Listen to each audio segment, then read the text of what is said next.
di kantor hukum ZT and Associates. Assalamualaikum warahmatullahi wabarakatuh. Selamat pagi semuanya. Jumpa lagi dengan kami dalam edukasi hukum dengan nama Klinik Hukum Bisnis dari kantor hukum ZT and Associates. Kali ini kita akan membahas tentang bagaimana atau mengapa kita harus memilih dunia usaha sebagai pilihan aktivitas kita sehari-hari. Bagi rekan-rekan yang bosan dengan dunia pegawai atau karyawan, maka pilihan untuk menjadi pebisnis itu adalah sesuatu hal yang baik, karena sebuah negara yang maju apabila ada sekitar 14% dari jumlah penduduknya berprofesi sebagai pengusaha.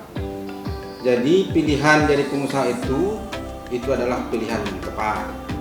Saat ini data kita di tahun 2015 ada di kawasan Asia saja Singapura sudah 7% menjadi pengusaha. Kemudian Malaysia 5%, Thailand 3%, sementara kita Indonesia baru 1,65%. Jadi menuju ke 14% itu masih jauh. Oleh karena itu, marilah rekan-rekan yang sudah jenuh jadi karyawan, maka segeralah menjadi pengusaha. Nah, kami dari Klinik Hukum Dr. ZT ini akan mengawal agar dunia usaha itu berjalan dengan baik. Jangan sampai kena masalah hukum.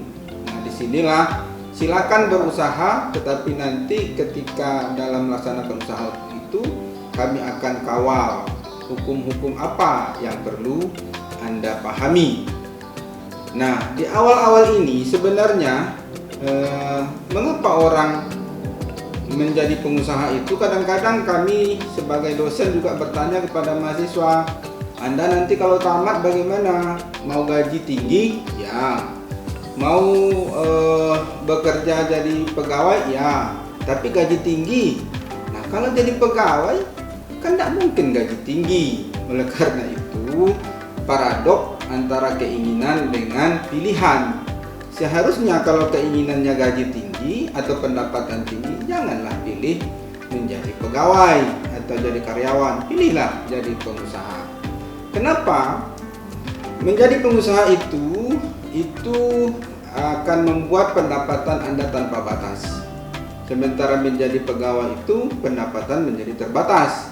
Oleh karena itu, kalau keinginan mendapatkan uang banyak, pendapatan tak terbatas, seharusnya pilihannya jadi pengusaha.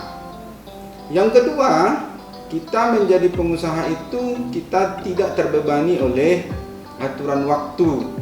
Misalnya kita harus rapat atau kita harus upacara, absen dulu, tidak perlu. Kalau jadi pengusaha itu dia yang menentukan waktunya.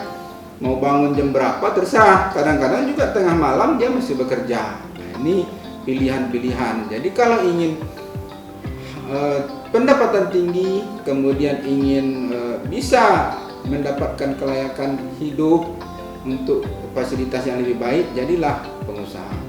Nah, disinilah kami kantor hukum itu supaya ketika menjadi pengusaha itu dia tidak tersangkut masalah hukum.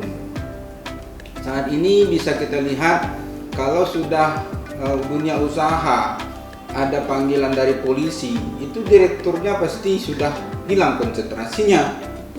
Banyak klien-klien kita datang, Pak, tolong dibantu kita Pak, ini pusing saya ini, ada panggilan dari polisi karena kita dianggap sebagai penggelapan. Atau juga ada karyawan yang menuntut bosnya.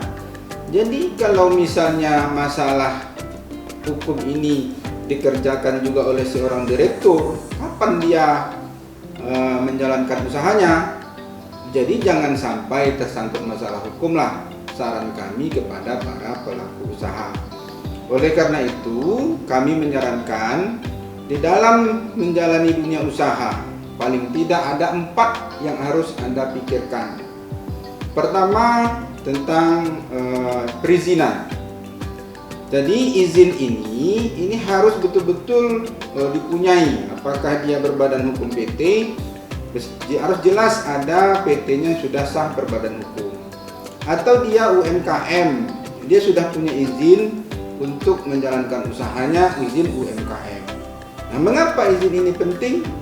Karena dengan perizinan inilah pertama kali seorang yang melakukan usaha itu untuk melakukan ekspansi yang jelas kedudukannya sebagai subjek hukum. Dan yang kedua, dalam berusaha itu perlu dipikirkan tentang permodalan. Nah, permodalan ini berkaitan juga dengan izin. Si pemberi modal, misalnya bank, dia pertama kali yang ditanyanya izinnya apa.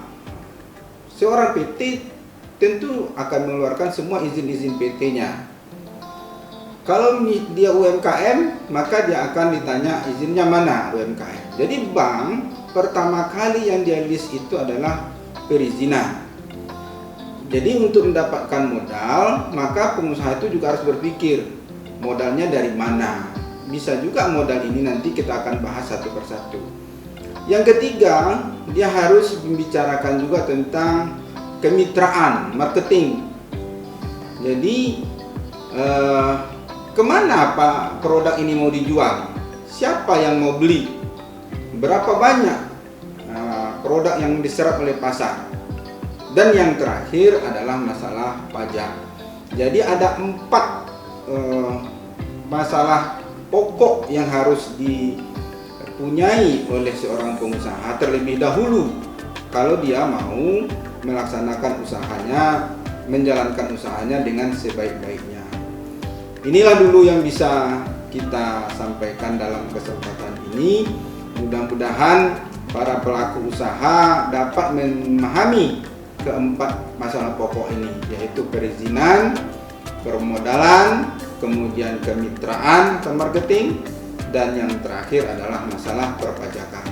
Mudah-mudahan dengan keempat poin ini Anda lakukan, usaha Anda tambah maju tanpa ada hambatan yang berarti.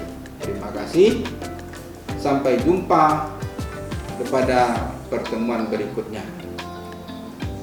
Terima kasih. Assalamualaikum warahmatullahi wabarakatuh.